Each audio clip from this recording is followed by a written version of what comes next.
तीन बहनों की लालची भाभी। करिश्मा, रेशमा और मनीषा तीन बहनें हैं। उनका एक भाई भी है, मयंक। मयंक अपनी बहनों को बहुत प्यार करता है, लेकिन मयंक की पत्नी सविता इस मामले में मयंक से बिल्कुल ही अलग है। वो अपनी ननदों का जितना बुरा कर सकती है उतना बुरा करती ही रहती है और अपनी ननदों पर हुक्म भी चलाती है। करिश्मा, करिश्मा, तुमने अभी तक नाश्ता नहीं बनाया? तुम्हारे भैया को ऑफिस जाने में देर हो रही है। हाँ भाभी, बस अभी बनाती हूँ। करिश्मा, तुम ये ढीलापन छोड़ दो। कल को पराये घर जाना है। वहाँ अगर तुम इस तरह से काम करोगी तो लोग क्या कहेंगे कि माँ ने और भाभी ने कुछ सिखाया नहीं। और तुम्हारी दोनों बहनें कहाँ है? रेशमा मार्केट गई है और मनीषा सो रही है। क्या? सुबह के 8 बज रहे हैं और ये महारानी अभी भी सो रही है? ये कहते हुए सविता अपनी सास दुर्गा देवी के पास जाती है। माँ जी, देख रही हो अपनी बेटियों के तौर तरीके? क्या हुआ बहू, सुबह सुबह क्या कर दिया मेरी बेटियों ने?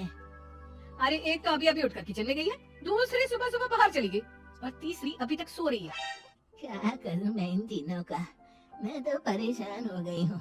जा जाकर उठा उसे और रेशमा से मैं बात करती हूँ। सविता सीधा मनीषा के कमरे में जाती है और उससे कहती है, महारानी जल्दी उठो, सूरज सर पर आ गया है। भाभी थोड़ी देर और सोने दो ना, मैं रात को लेट सोई थी।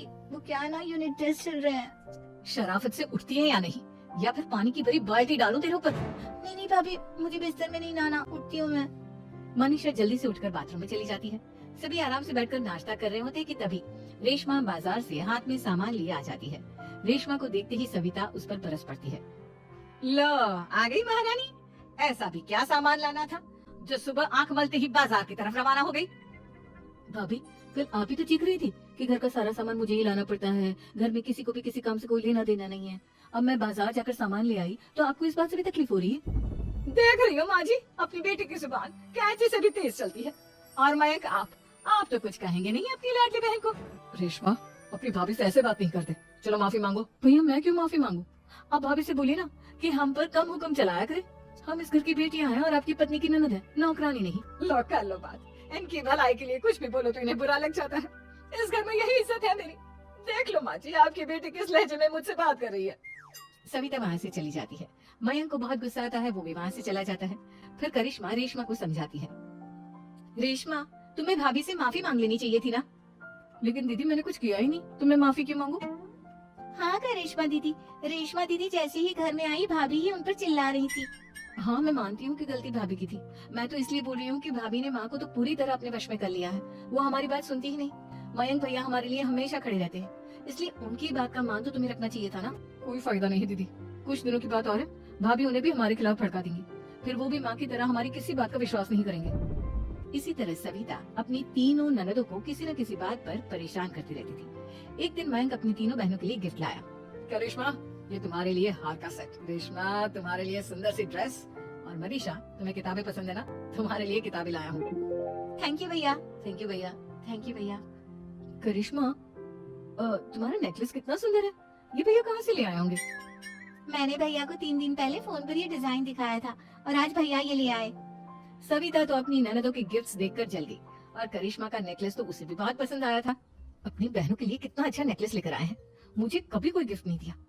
मैं आज ही ये हार चुरा लूंगी। रात में सविता करिश्मा का हार चुरा लेती है और इसी तरह उसे अपनी ननदों की जो भी चीज अच्छी लगती वो उसे मांगती नहीं, बल्कि रात के अंधेरे में चुरा लेती। इसी तरह दिन बीतते गए और सविता ने मयंक के दिल में भी उसकी बहनों के लिए नफरत पैदा कर दी। एक दिन मयंक ने करिश्मा और रेशमा के लिए रिश्ता देखा और ये बात उसने घर में सबको बताई। माँ, करिश्मा और रेशमा के लिए बहुत अच्छा रिश्ता आया है।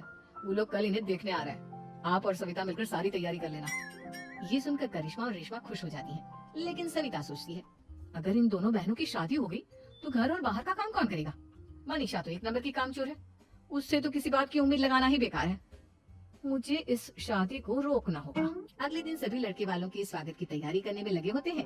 तभी मयंक अपनी बहनों से आकर कहता है, तैयार हो गई तुम दोनों? देखो, दोनों लड़के बहुत अच्छे हैं, मैं कोई कसर नहीं छोड़ना चाहता, इसलिए तुम उनके सामने अच्छे से बिहेव करना और अपनी भाभी से लड़ने मत लग जाना। करिश्मा, तुम वो नेकलेस पहन लो ना जो मैं तुम्हारे लिए लाया था। भैया, मैं बहुत देर से वो नेकलेस ढूंढ रही हूँ, लेकिन मुझे मिल ही नहीं रहा। क्या तुमने नेकलेस खो दिया? तुम्हें पता भी है वो कितना महंगा था? तुम कोई काम ढंग से नहीं कर सकती। मयंक गुस्से में वहाँ से चला जाता है। थोड़ी देर बाद लड़के वाले भी आ जाते हैं। वो दोनों बहनों को पसंद कर लेते हैं और रिश्ता पक्का हो जाता है। लेकिन सविता के दिमाग में तो कुछ और ही खिचड़ी पक रही थी।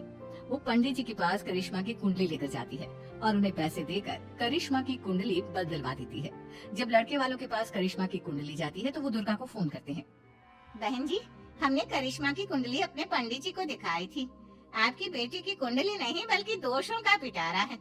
देखिए, मैं और मेरे पति इन सब बातों में बहुत विश्वास करते हैं, इसलिए हम आपकी बेटी से अपने बेटे की शादी नहीं करा सकते। इस तरह करिश्मा का रिश्ता टूट जाता है और सभी घर वालों को बहुत दुख होता है। अब कविता सोचती है, चलो करिश्मा का तो रिश्ता टूट गया, अब रेशमा का भी रिश्ता तोड़ना है। क्या करूं क्या करूं? अब सविता आवाज बदलकर किसी अननोन नंबर से रेशमा के होने वाले ससुराल में फोन करती है। हेलो, मैं कौन हूँ कौन नहीं ये आपके लिए जानना जरूरी नहीं।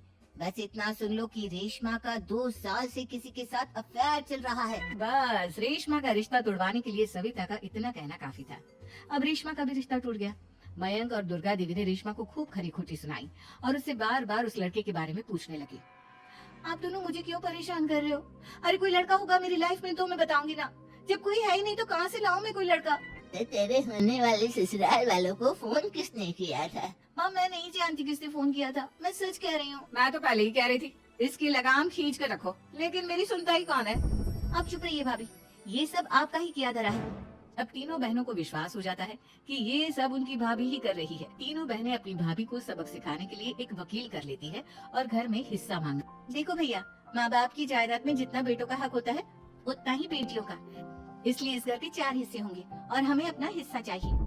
मैंने तुम्हारे लिए क्या क्या नहीं किया और तुम इस घर में हिस्सा मांग रही हो? भैया, आप और माँ हम बहनों की कोई बात नहीं सुनते हो और भाभी हमारी शादी नहीं होने देगी क्योंकि उन्हें लगता है कि आप हमारी शादी में ज्यादा पैसा लगाओगे और उन्हें हम जैसी फ्री की नौकरानी कहाँ मिलेगी।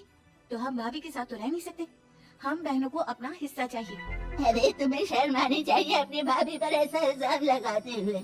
वो तुम्हारे बारे में कितना सोचती है। हाँ माँ, भाभी हमारे बारे में बहुत सोचती है। दिन रात बस यही सोचती रहती है कि किस तरह से अपनी तीनों ननदों को परेशान करूं और कभी मुझे पढ़ने भी नहीं देती। दोनों बहनों का रिश्ता भी तो इन्होंने ही तोड़वाया है और रात में हमारे कमरे में आकर हमारी चीजें भी चुराती हैं। इसी तरह सविता की तीनों ननदें अपनी बात पर अड़ी रही। अब कोर्ट में तारीख भी शुरू हो गई। जब सविता को लगा कि उसकी तीनों ननद इतनी आसानी से नहीं मानने वाली, तो उसने अपने पति और सास को सारी सच्चाई बता दी और अपनी तीनों ननद से माफी मांगी। मयंक और दुर्गा को भी अपनी गलती का एहसास हो गया। अब सविता खुद करिश्मा और रेशमा के लिए अच्छा रिश्ता ढूंढती है और उनकी शादी करवाती है।